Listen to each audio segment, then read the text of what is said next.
ఇప్పటికీ చూడండి, చాలా మంది ఆడపిల్లలు ప్రేమ పేరుతో వాడిని ప్రేమిస్తారండి.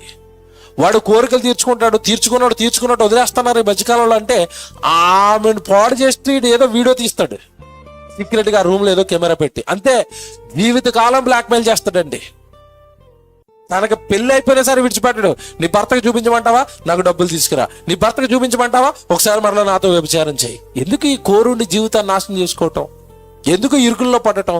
ఎందుకు ఈ ఇబ్బందుల్లో పడటం? పిల్లరా, దేవుడు ఎంత మంచోడో చూసారా? పాపము నిన్ను భ్రమ కలిగిస్తుంది. ఆ భ్రమ దేవుడు భయాన్ని పోగొడుతుంది. వ్యభిచారం చేసేవాడికి దేవుడు భయం ఉండదు.